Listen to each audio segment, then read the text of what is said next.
It can be poison to your germination of your seed. The next time someone says they want to get to know you, ask them, are you fertilizer or rock?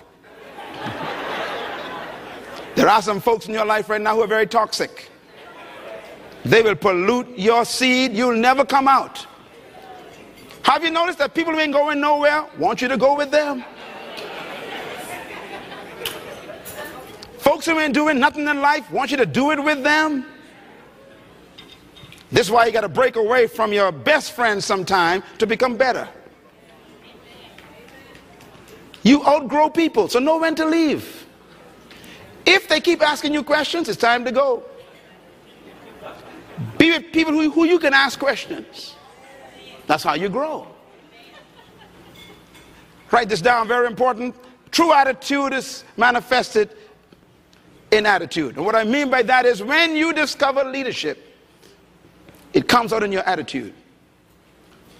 An attitude must be a product of your belief system. Everybody in here have attitude. Everybody. What's about the leadership attitude?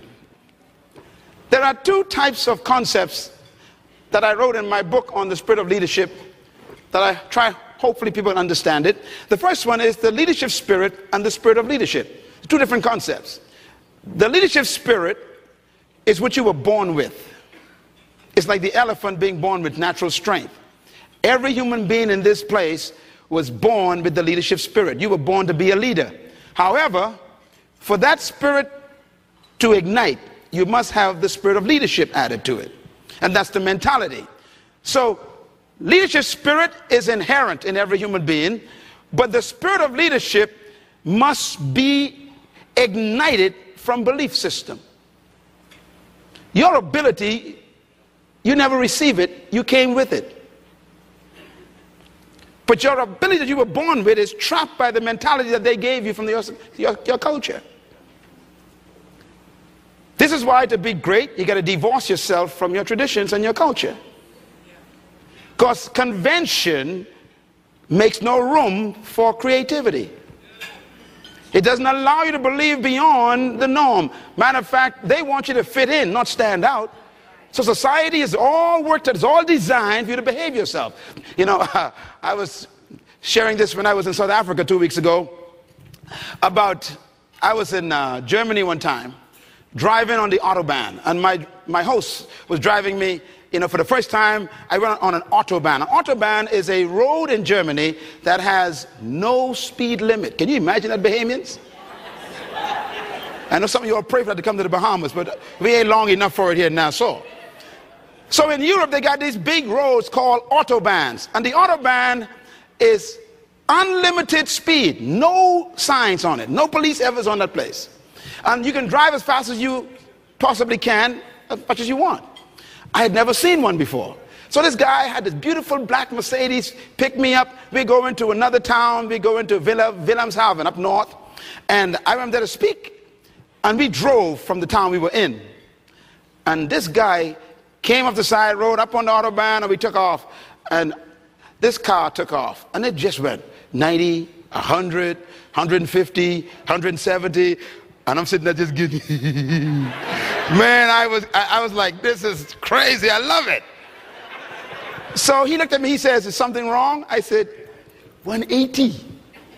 He said, so? I said, no. It was my convention kicking in. Even when I was free to go as fast as I could, my training was saying no.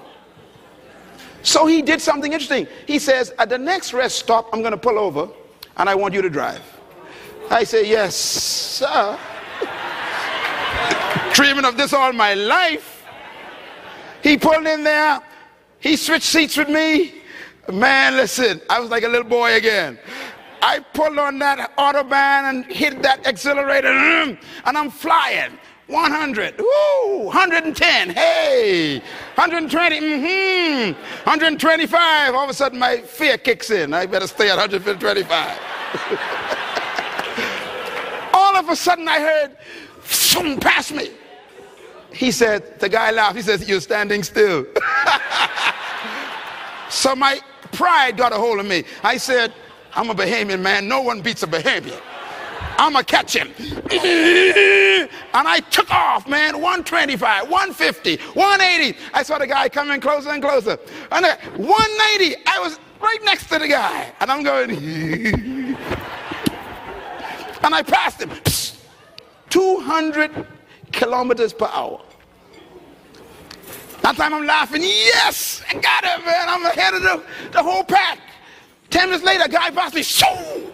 I said, not again.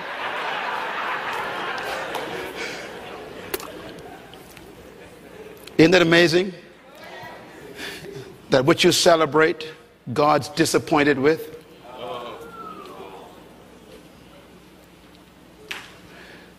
All your trophies in your office is your greatest enemy. Write this down. The greatest enemy of progress is your last success. The minute you become so impressed by what you're doing, someone passes you in life. I learned a lesson that day. The car I was in had 300 on the speedometer, 300 kilometers on the speedometer. And at 180, I was proud of myself. And someone passed me at 205. And then my host said to me, what are you afraid of? I said, I don't know. We got to the city.